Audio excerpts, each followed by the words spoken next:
A nova ofensiva de Israel em Gaza, ela tem sofrido uma quase, ou eu diria, unânime condenação internacional, e isso inclui aliados históricos, aliados importantíssimos. O Reino Unido, por exemplo, interrompeu negociações para um acordo de livre comércio com os israelenses por conta dessa operação.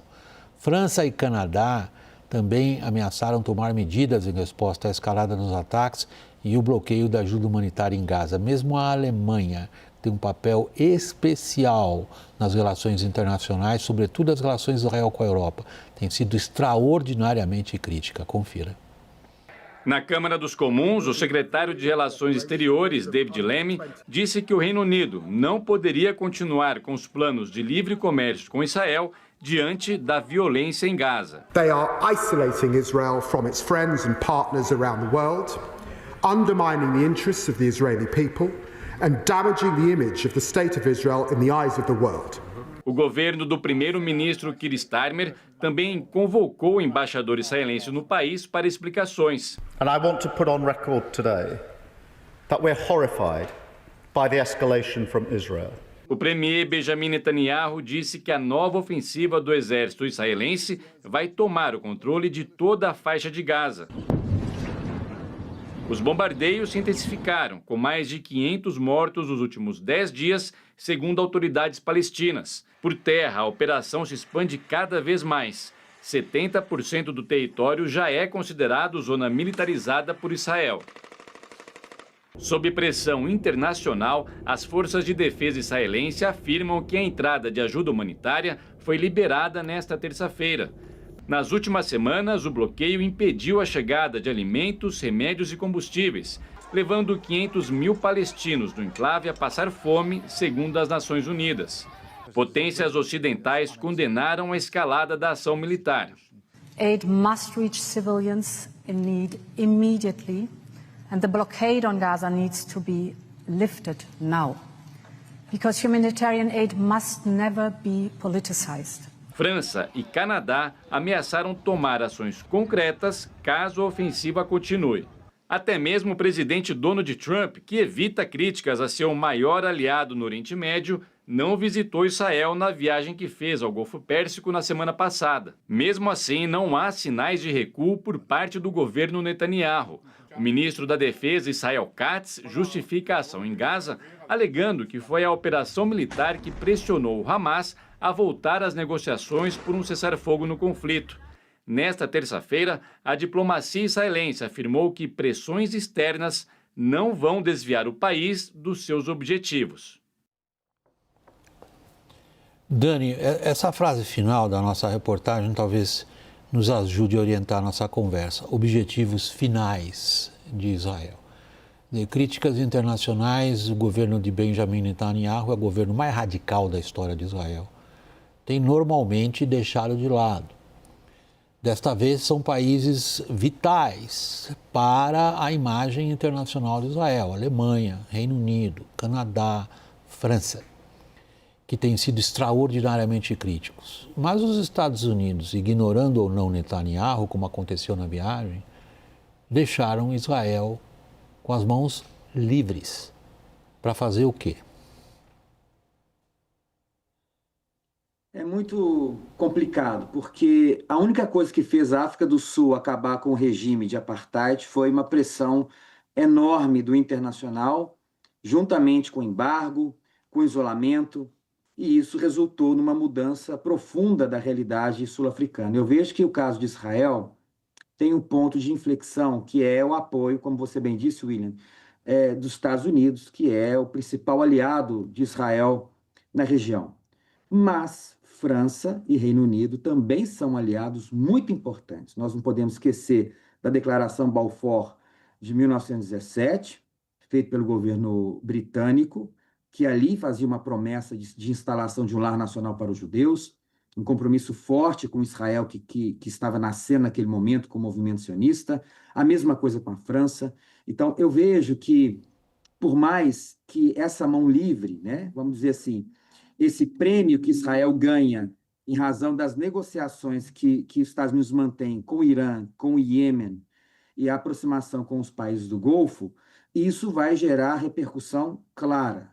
Repercussão clara porque o próprio convênio, né, de associação União Europeia com Israel está sendo colocado em xeque. A Holanda falou, olha, o artigo 2 provavelmente está sendo atingido, os direitos humanos não estão sendo respeitados. Então, isso já está se avolumando, e algum tipo de resposta, com o passar do tempo, vai ter de ser dada. A questão é que o governo Netanyahu quer um governo sem fim.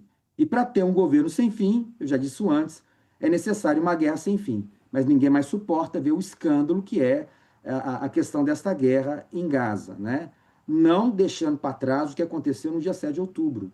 Mas a resposta extremamente desmesurada contra Gaza, isso gera um problema generalizado que põe em prova até mesmo o nosso conceito de civilização humana.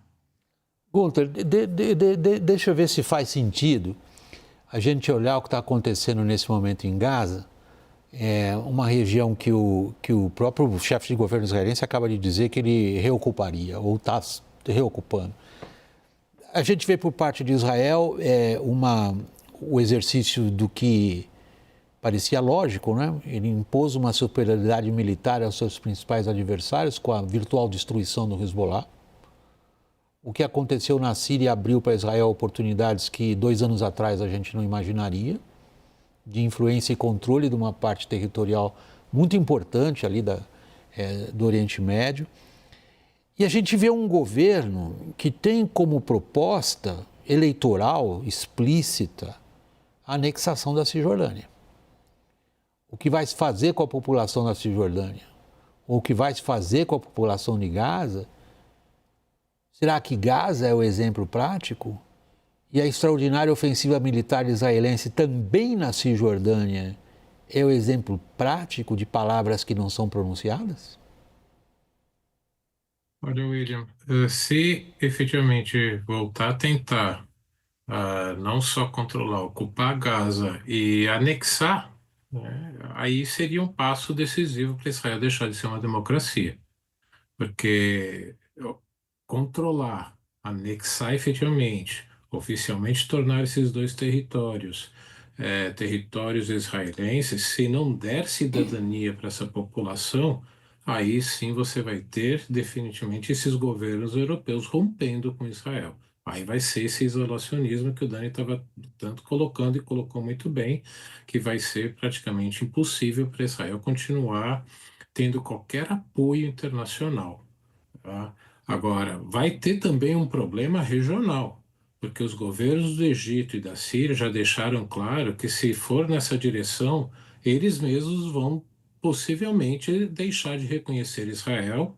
E um dos fatores mais importantes para Israel dessas relações o combate que esses 2 governos fazem a grupos fundamentalistas radicais. E, portanto, aí a segurança de Israel vai voltar a ser muito, muito pior. E Israel já está perdendo o próprio apoio que vinha da Arábia Saudita. A gente não pode esquecer que os ataques de 7 de outubro foram uma resposta do Hamas a essa aproximação de Israel com a Arábia Saudita, que ficariam isolados, ficariam esquecidos. Porque o que a Arábia Saudita vinha sempre dizendo? Você cria o Estado palestino que eu te reconheço. Devido à emergência do Irã tão forte como a maior ameaça, tanto para Israel quanto para a Arábia Saudita, o governo saudita já tinha mudado de postura. Vamos reconhecer, depois você cria o Estado palestino. Nos últimos meses, esse governo saudita já mudou de postura. Vejam que foi o príncipe Salman, da Arábia Saudita, que levou o novo líder da Síria a se encontrar com Trump e o Trump acabar com as sanções em relação à Síria. Portanto, tem esse aspecto ainda regional que pode piorar muito a segurança israelense. A gente tem que olhar um pouco agora para a relação do Trump com Bibi Netanyahu e com a questão israelense. Evidentemente foi um importante fator na eleição americana no ano passado, particularmente as críticas que Trump formulou a Biden, dizendo que Biden não suporta Israel de forma adequada. Entrou Trump no governo e um dos primeiros, se não me engano o primeiro que ele recebe é o primeiro, né? O primeiro Netanyahu, e diz coisas que nem o Netanyahu sabia.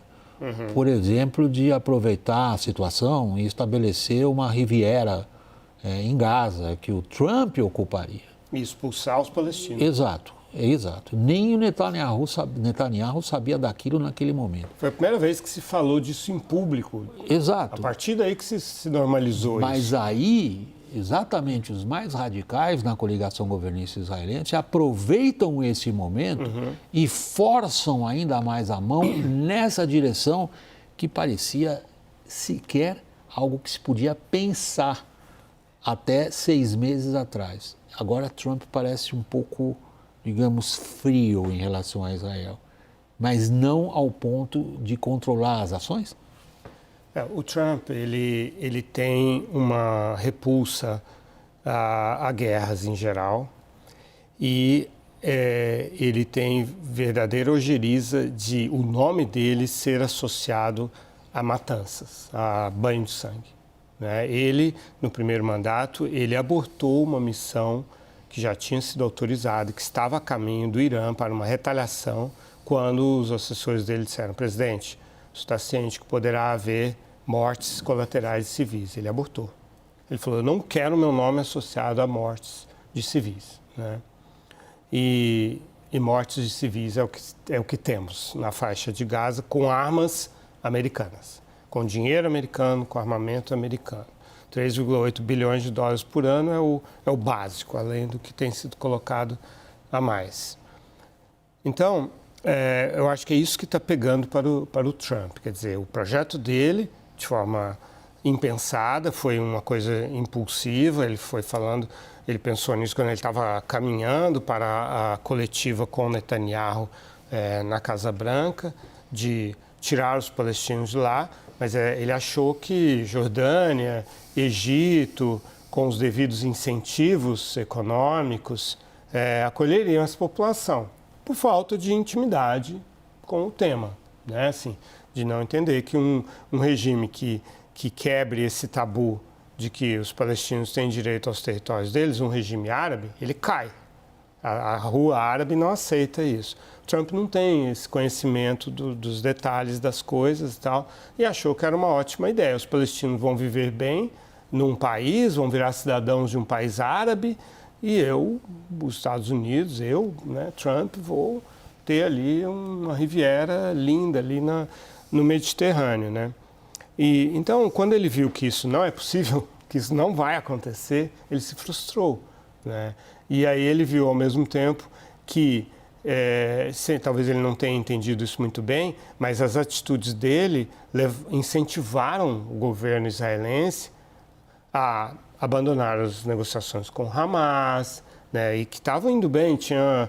148 reféns foram libertados por meio de negociações, e restam ali 20 vivos e 30 mortos, infelizmente. Então, ali, quando o Trump normalizou essa expulsão dos palestinos, da faixa de Gaza e tudo isso, ele, sem querer, involuntariamente, ele incentivou o Netanyahu a fazer o que ele está fazendo agora. Você consegue identificar, Dani, exatamente qual é o endgame, como se fala, desculpe o anglicismo, mas é que a expressão é muito boa, até onde chega o jogo do Trump em relação especificamente a Israel? É muito interessante porque hoje, com mais de $1 trilhão que o mundo árabe do Golfo Pérsico, dos árabes ricos, dos primos ricos, que vai aportar lá nos Estados Unidos, isso muda muito, a perspectiva do Trump sobre custos e benefícios nas relações internacionais do Oriente Médio. Então, eu vejo que a relação com o MBS, com Mohammed bin Salman, com praticamente o fim do Hezbollah enquanto um problema real, e a Síria como esse novo movimento que é apoiado com todas as forças pela Arábia Saudita e convencida pela Arábia Saudita agora também pelos Estados Unidos, que vai tirar todo o embargo contra a Síria, o Trump começa a preparar um Oriente Médio muito diferente. E isso vai deixar claro, na minha opinião, os custos que é manter uma política extremamente brutal contra os palestinos em Gaza e na Cisjordânia, como bem disse os colegas, tanto o Lorival quanto o Gunther, e, ao mesmo tempo, o custo que é manter essa guerra para a imagem do Trump e para a economia americana. Então, hoje, eu já vejo que é muito mais complicado a manutenção desse curso de ação livre. E a própria postura do presidente americano já revela que existe pressão com a entrada ali de alimentos, de ajuda humanitária, né, pelo menos poucos caminhões nos últimos dias, que existe ali uma pressão clara, não só dos europeus, mas também dos Estados Unidos, que quer uma região diferente, com prosperidade econômica, na visão dele. Então, a aproximação com a Arábia Saudita, a mudança do regime sírio, que vai garantir a ele, né, um afastamento do Irã, isso mostra o custo que é a manutenção dessa guerra de Israel com os palestinos para os Estados Unidos. Gunther, em situações de conflito agudo, como a gente vê na Ucrânia e como a gente vê ali no Oriente Médio, muitos dos que tomam decisões, seja no Kremlin, seja em Jerusalém, podemos levar também Teherã, colocar Teherã nessa conta, muitos atribuem uma importância fundamental ao que se conseguiu criar como fato consumado no terreno. A gente vê, por exemplo, a postura do Putin em relação a negociações de paz com a Ucrânia. O que importa ao Putin é o que ele, de fato, conquistou no terreno, no campo de batalha. Os israelenses, nos últimos 18 meses, eu diria, desde a barbárie terrorista do Hamas, de forma até inesperada por muitos, estabeleceram uma enorme superioridade militar sobre seus principais adversários. E praticamente levaram à desintegração daquilo que se chamava Arco da Resistência. Ou seja, há uma realidade no campo de luta direto, no campo das operações militares, muito favorável a Israel e à sua superioridade bélica. É este o ponto a respeito do qual temos que pensar um novo Oriente Médio? Sem dúvida alguma, William. Quando Netanyahu disse alguns meses atrás que iria estabelecer uma nova hegemonia israelense na região, isso começou a mudar algumas percepções. Para mim, isso afetou inclusive os cálculos de Mohammed bin Salman na Arábia Saudita. Uma hegemonia israelense que não tem nenhum freio não é de interesse do Reino Saudita, que muito pelo contrário agora quer uma estabilidade na região para atrair investimentos para ele continuar no seu programa de modernização da economia saudita, sair da dependência do petróleo, e como os outros reinos ali também do Golfo querem. E esse é um grande problema para o próprio Trump, que, afinal de contas, se ele começou com essa nova lei da selva, onde os mais fortes se impõem sobre os mais fracos, e é isso que o Putin está fazendo, e é isso que Netanyahu está fazendo, ele começa a ver que tem repercussões para ele mesmo. Portanto, aonde vai ser esse limite depende exclusivamente, para mim, do Trump. Porque, diferentemente da Rússia, que depende da China, mas não tanto quanto Israel depende dos Estados Unidos, Israel tem limite. Israel tem essa dependência dos Estados Unidos muito grande. E até as comunidades judaicas nos Estados Unidos começam a criticar essa postura do governo Netanyahu. Portanto, tem limites nessa força de campo se transformar em fato efetivamente já estabelecido. Por último, Lorival, eu tenho mais ou menos um minuto ainda. Israel redesenhou o mapa do Oriente Médio? Essa nova ordem, né, que foi estabelecida, realmente houve uma degradação ali da força iraniana. Mas, e agora com aí a Turquia autorizou, né, o movimento do Shara a tomar o poder, foi uma autorização, não podemos esquecer a Turquia nesse tabuleiro, né? Verdade. E de forma que isso alterou, sim. Mas quem tem realmente o poder de mudar a ordem do Oriente Médio são os Estados Unidos. E o Trump gosta muito do Erdogan, fala muito com o Erdogan, ouve muito o Erdogan da Turquia, ouve muito Mohammed bin Salman, né? Acolheu o novo ditador da Síria a pedido do Mohammed bin Salman. E então, assim, acho que as frustrações do Trump com Israel, combinadas com os interesses que o Trump tem na Península Arábica, com a Turquia e até mesmo no Irã, né, ele deseja um novo acordo nuclear com o Irã, são um forte limite para o papel de Israel.